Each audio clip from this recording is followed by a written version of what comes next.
ನಮಸ್ಕಾರ ವೀಕ್ಷಕರೇ, ಎಲ್ಲರೂ ಹೇಗಿದ್ದೀರಾ? ಐ ಹೋಪ್ ಎಲ್ಲ ಚೆನ್ನಾಗಿದ್ದೀರಾ ಅಂತ ಅನ್ಕೊಂಡಿದ್ದೀನಿ. ವಿಡಿಯೋ ಸ್ಟಾರ್ಟ್ ಮಾಡೋಕ್ಕಿಂತ ಮುಂಚೆ ನೀವೇನಾದರೂ ನಮ್ಮೊಂದು ಚಾನಲ್ಗೆ ಹೊಸಬ್ರಾಗಿದ್ದರೆ ಸಬ್ಸ್ಕ್ರೈಬನ್ನು ಮಾಡ್ಕೊಳ್ಳಿ, ಹಾಗೆಯೇ ಪಕ್ಕದ ಬೆಲ್ ಐಕನ್ನ ಆಲ್ಗೆ ಸೆಟ್ ಮಾಡಿ.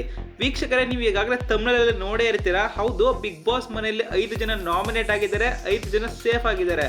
ಹೌದು, ನೀವು ಕಳೆದ ಒಂದು ವಾರಗಳಲ್ಲೂ ಕೂಡ ಗಮನಿಸಬಹುದು, ಒಂದಷ್ಟು ಜನ ಸೇಫ್ ಆಗಿರ್ತಾರೆ, ಹಾಗೆಯೇ ಒಂದಷ್ಟು ಜನ ನಾಮಿನೇಟ್ ಆಗಿರ್ತಾರೆ. ಈ ಒಂದು ಸಮಯದಲ್ಲಿ ಸೇಫ್ ಆಗಿರೋರು ಯಾವಾಗ ಬೇಕಾದರೂ ನಾಮಿನೇಟ್ ಆಗಬಹುದು, ಹಾಗೆ ನಾಮಿನೇಟ್ ಆಗಿರೋರು ಯಾವಾಗ ಬೇಕಾದರೂ ಸೇವ್ ಆಗ್ಬೋದು. ನೀವು ಕಳೆದ ಒಂದು ದಿನಗಳಲ್ಲೂ ಕೂಡ ಇದೇ ತರದ ಸೇಮ್ ಟಾಸ್ಕ್ ಅನ್ನು ನೋಡಿ ಇರ್ತೀರಾ.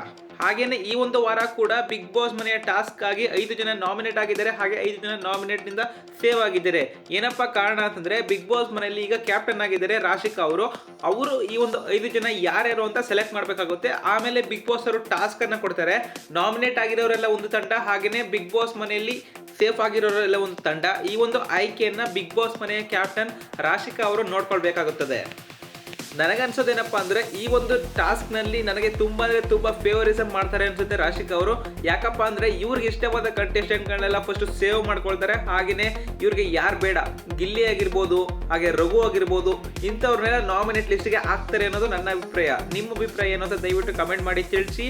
ಇದೇ ಥರದ ಬಿಗ್ ಬಾಸ್ ಅಪ್ಡೇಟ್ಸ್ಗಳಿಗೆ ಹಾಗೂ ಹೊಸ ಟಾಸ್ಕಿನ ವಿಚಾರವಾಗಿ ಯಾವ್ಯಾವುದೆಲ್ಲ ಅಪ್ಡೇಟ್ಸ್ ಇರುತ್ತೆ ಎಲ್ಲ ಅಪ್ಡೇಟ್ಸ್ಗಳಿಗೆ ಈ ಒಂದು ಚಾನಲ್ನ ಮರಿದಿನ ಸಬ್ಸ್ಕ್ರೈಬ್ ಮಾಡಿ ಇಟ್ಕೊಳ್ಳಿ, ಹಾಗೆ ಪಕ್ಕದ ಬೆಲ್ ಐಕನ್ನ ಆಲ್ಗೆ ಸೆಟ್ ಮಾಡಿ. ನಾ ಯಾವುದೇ ಒಂದು ವಿಡಿಯೋ ಹಾಕಿದ್ರೆ ನಿಮಗೆ ಬೇಗ ನೋಟಿಫಿಕೇಶನ್ ಅನ್ನೋದು ಬರ್ತಾ ಹೋಗುತ್ತೆ.